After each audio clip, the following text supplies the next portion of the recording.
Poštovana braćo u vjeri, cijenjeni džemate, živimo posljednje dane svetog mjeseca Redžeba.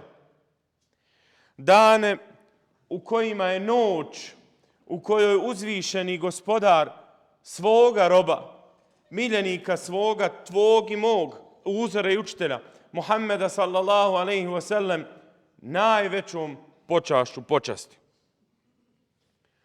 U 10. godini njegovog poslanstva dešava mu se putovanje koje se zove Isra i Mi'rađ. Baš ta 10. godina poslanstva bijaše najteža godina u životu Muhammeda sallallahu alejhi ve sellem, toliko teška da je on nazva godinom tuge. Jer baš u toj 10. godini Resulullah ostaje bez svoja dva najveća oslonca na dunjaluku. Jedan koji je izvan njegove kuće u kurejšijskom društvu, njegov amidža Ebu Talib, i jedan oslonac koji je u njegovoj kući, njegova supruga Hazreti Hatidža. Allahovom voljom oboje u toj godini sele gospodaru nebesa i zemlji. O Allahov poslaniče, upita Hazreti Aisha, jesi li doživio teži dan od Uhuda? A poslanik alejhi selam odgovori, o Aisha, od tvog naroda doživio sam mnoge neprijatnosti, mnoge neugodnosti. Bilo je mnogo teških trenutaka, ali najteži trenutak mi je bio onaj kada sam u Taifu bio. I baš se u toj 10. godini poslanstva desi događaj u Taifu kada poslanik alejhi selam, nakon što vidje da u Mekki više nema plodno tlo za vjeru jednog Boga, sa svojim slugom Zeidom odlazi u Taif kako bi pokušao tamo naći prostora za svoju misiju i kako bi ljude u Taifu pozvao vjeri u jednog Boga. Ali i tamo, u Taifu koji je ogrezao u nemoralu i grijehu, i tamo poslanika istjeraše. Svoju djecu na ulice izvedoše pa kamenjem poslanika gađaše s ciljem da ga što više psihički i fizički štete mu nanesu. Tako sav krvavih nogu, sklanja se u vrt dvojice stanovnika Taifa, sklanja se i podiže ruke svome gospodaru, čineći dovu, a tebe i mene kroz to uči da ne možeš dunjalukom, brate moj, u vjeri hodati bez dove. Je li lijepo, je li teško? Vjernika dova krasi. Je li lijepo, je li teško? Vjernik ima jednu snagu koja se zove Elhamdulillah. Uči nas pejgamber u tom halu i stanju da nemaš kud drugo nego gospodaru i da hoćeš da bježiš od njega, kućeš. Podiže svoje ruke i kaže, gospodaru moj, braćo, poslanik, miljenik Božiji, obraća se gospodaru, ja Rabbi, ja se tebi žalim na svoju slabost i poniženje od ljudi. Kome me, gospodaru, prepuštaš? Onome koji me vrijeđa ili neprijatelju koji nadamnom vlast ima? Ja Rabbi, ako si ti sa mnom zadovoljan, ja za ovo ništa ne marim. Pogledajte, braćo. Onaj koji je u tom trenutku imao društvo Džibrilovo koji mu kaže, gospodar ti selam šalje, Muhammede, podigni ruku, sastavit ću brda i uništiti stanovnike Taifa. Poslanik alejhi selam kaže iz kičma njihovih će biti pravovjerni. Podiže svoju ruku i žali se na svoju slabost. Vidite, poslanik iznosi svoju slabost pred Allaha i odgaja tebe i meni. Kada se zadesi hal, stanje, neko, kada imaš problem u kući s hanumom, sa djetetom, kada imaš problem na poslu, sa kolegom, sa poslodavcem, Kada, braćo, imamo problem kao narod, a imamo ga, iz dana u dan tome svjedočim, poslanik nas uči ovom dovom, da se bolan ne žališ na svoje dijete ako imaš s njime problem. Da se ne žališ na svoju hanumu, na svojeg kolegu, na svoj narod, već se žali Allahu na sebi, jer je do tebe i do meni. Nije ni do onog tvog i mog djeteta u kući, ni do hanume, ni do onog kolege na poslu, ni do tebe i do meni. Požali se gospodaru na svoju slabost. Jer promjena je kod koga? Kod tebe i kod mene. U nama, braćo. Ne žali se poslanik na taifske stanovnike Allahu dželešanuhu, nego kaže, ja Rabbi, ja svoju slabost pred tebe iznosim. A ako si ti sa mnom zadovoljan, ja za ovo ne marim, uopće me ne interesuje ovo. Kada svoju slabost i ti i ja pred Allaha iznesemo, braćo, i kada budemo spremni da nam jedina briga Allahovo zadovoljstvo bude, znaj da će sve ostalo se na dunjaluku poravnati. Evo tome nas uči prva miražska poruka.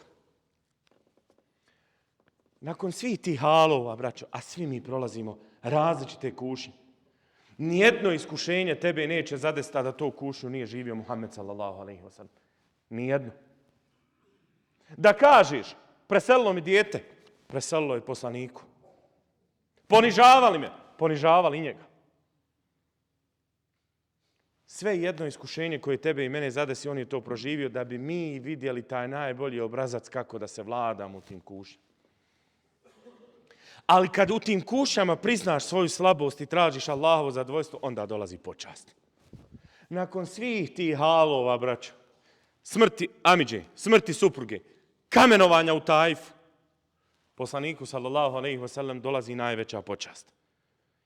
Najveća počast. Dolazi mu poziv gospodara nebesa i zemlje. Dolazi mu Isra, njegovo putovanje iz časnog hrama Kjabe, Bejtullaha, do dalekog hrama Kuca u Jerusalemu. I dolazi mu mirađ, njegovo uzdignuće u više nebeske sfere. Dolazi mu počast da pređe preko granice preko koje nije smio prijeći ni najodabrani među meleke. Da razgovara tim razgovorom ettehijatu lillahi wa salavatu sa gospodarom nebesa i zemlje. Hvaljen neka je onaj, Kur'an kaže, koji je u jednom času noći svoga roba iz hrama časnog u hram daleki preveo, čiju smo okolinu blagoslovljenom učinili, kako bismo mu neka znamenja naša pokazali. On u istinu sve čuje i sve vidi. Braćo, kada učite početak sure Isra, ovaj ajet, jedini ajet u čitavoj suri koji govori o Israu i Mirađu, samo ovaj ajet, a čitava se sura zove Isra. Kada čitate ovaj ajet, ima nešto što mora svakom zapasti za oči. A to je način na koji Allah oslovljava poslanika u ovome ajetu. Na taj put Isra i Mirađa, braćo, poslanik alejhi selam kreće sa najvećom titulom. Bi abdihi. Titulom roba gospodara nebesa i zemlje. Imao je poslanik Mubarek nadimaka koliko hoćete, imena koliko hoćete. Mogao je ga Allah pozvati bilo kojim od tih imena. Ne. Allah kaže svoga roba. Da bi tebe i mene naučili da šta god u životu radiš, koliko god titula da ponesiš, koliko god zgrada da napraviš i da se njima diviš, koliko god škola da završiš, koliko god da u odabranom društvu sjediš, ako nemaš titulu roba svevišnjeg, džaba ti sve. Sve gubi vrijednost. Ništa nema smisla. Samo čovjekov život na dunjaluku ima smisla onda kada nosiš tu najčasniju titulu, a to je rob uzvišenog.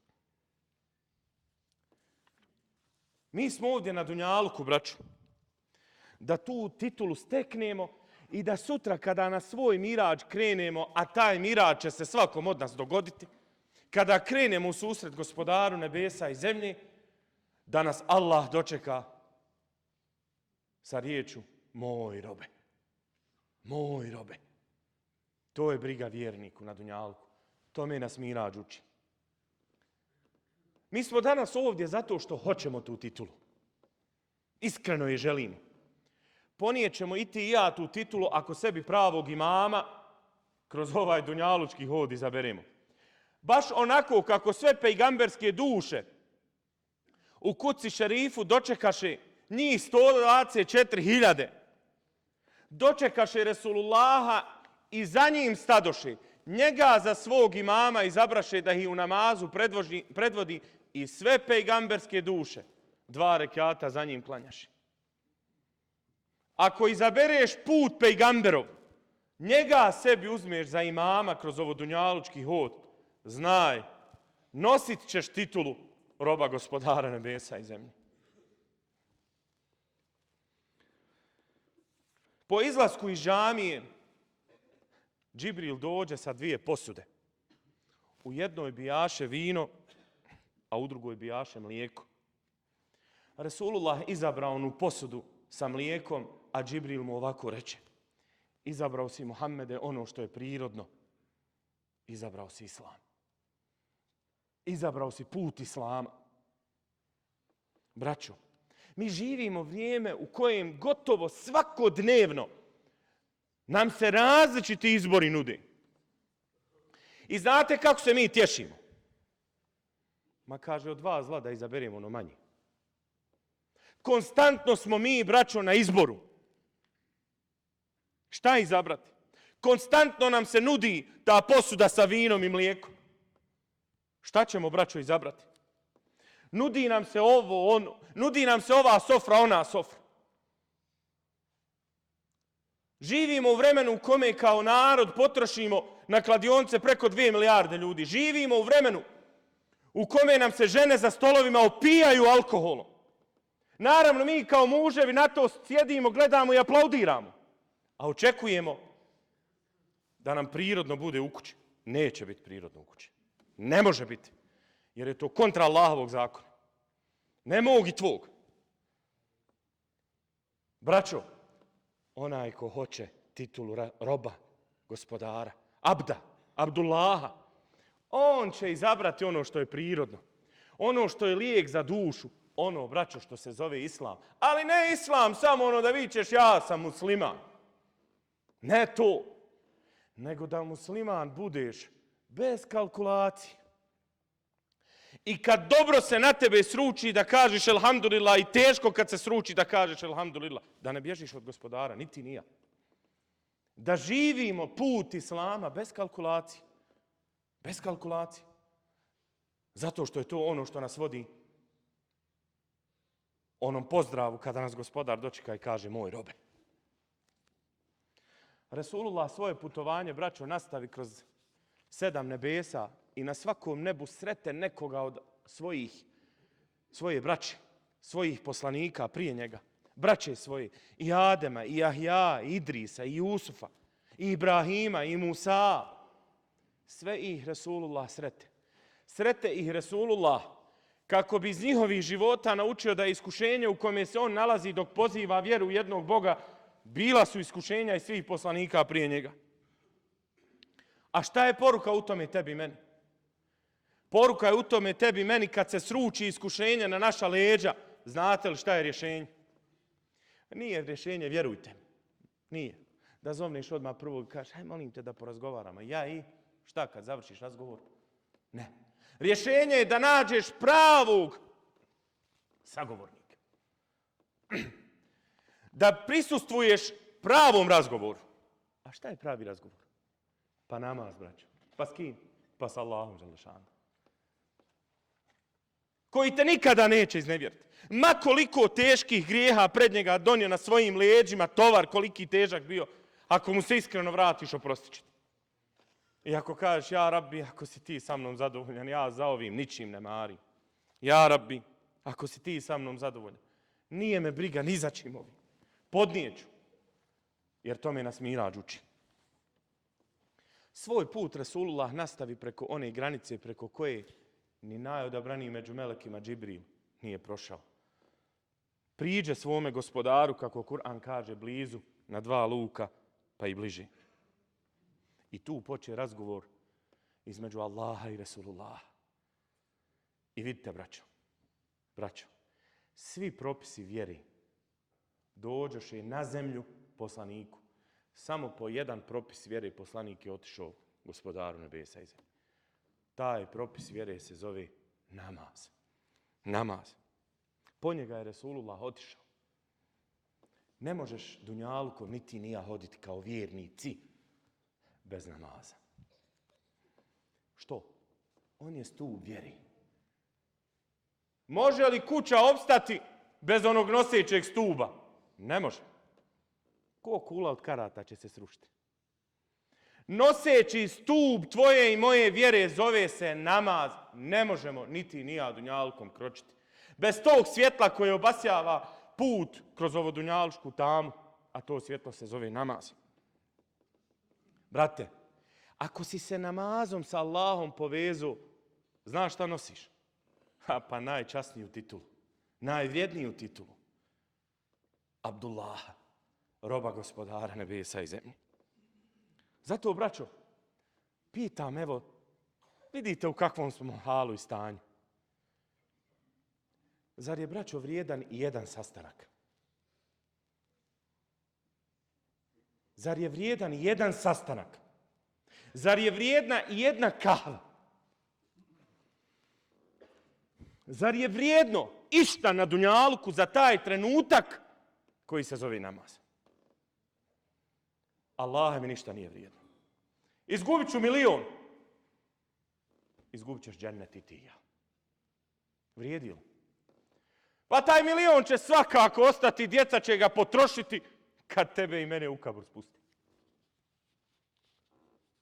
A ti i ja zbog tog jednog sastanka, jedne te kahve, da završim posao, odgodi smo posao sa Gospodarom, trgovinu najuspješniju. Nećeš biti gubitnik, sigurno. Odgodi smo taj namaz, pa kaže, naklanjat ću večeras kući kad dođe. Ja, hoćeš. A ima li vrijednost onu namaza u njegovom vremenu? Nema, braćo. Nema ništa vrijedno od toga da svome Gospodaru na seđdu i ti ja padne. Jer tada nosiš onu najvrijedniju titulu. I nemoj se sikirati hoće li sastanak, neće propasti, zapamti. Samo što izađeš odavde i tamo prvu krivinu vidjet ćeš da te Allah puno više vraća, da li ovako, da li onako, nego što i ti ja očekujem. Braću, malo Allah od nas traži, samo malo. 45 minuta, ja to djecu mektebu objašnjam, od 24 sata, samo 45 minuta za 5 dnevnih namaza, koji imaju vrijednost kao da smo 50 klanjali. 50. Zamisli, ovi 50. Malo Allah traži, a daje puno. Šta daje? Da poneseš najvrijedniju titulu. Kad je se poslanik vratio sa Mirađa, one Mekelije i Kurejšije počeše se s njime ismijavati, govoreći kako je poludio, kako je opsihren. I dođoše do Ebu Bekra i kažu mu, onaj tvoj drug govori da je bio u kuci šerifu i da je išao u više nebeske sfere, kaže Ebu Bekr. Braćo, kaže Ebu Bekr, je li to rekao Muhammed? Jeste. Ja mu vjerujem. Znate šta ponese tad Ebu Bekr? Nadimak koji se zove Siddik. Nećeš biti tako mi Allaha na gubitku ako budeš na istinu. Pa makar se sav dunjaluk na tvoja i moja leđa sručio, nećeš Allaha me biti gubitnik ako budeš na istinu. Kako može biti čovjek gubitnik čiji je iman, vjerovanje teže od imana i vjerovanja svih ljudi od Adema alaih salama do sudnjeg dana? A to je iman Ebu Bekru. Zato, braćo, Mirađ nas uči da kada tebe i mene Allah iskuša i kada nam nešto uzme, znajte da nam je to uzeo da bi nam bolje dao. Nešto nam uzme da bi nam bolje dao. I znaj, Mirađ nas uči da posle iskušenja sigurno dolazi olakšanje. Sigurno dolazi olakšanje. Braćo, Mirađ nas uči da šta god da radimo u životu, nemoj sebi niti ni ja dozvoliti da zaboravimo najvrijedniju titulu Allahovog roba. Jer ako tu titulu zaboravimo, bit ćemo poniženi na ovom i na budućem svijetu. I Miraž nas, braćo, uči ma u kakvom da smo halu. Koliko god kušnje da su. Koliko god da nam je dobro, alhamdulillah. Ako si na istini, znaj da ćeš ponijeti najveću titulu. Titulu Abdullaha, roba uzvišenog. Gospodaru naš, grijeh nam naš oprosti i onaj koji prašta i praštanje moliš. Amin. Ela i nahsan al kelame, odruga nizam kelamullah.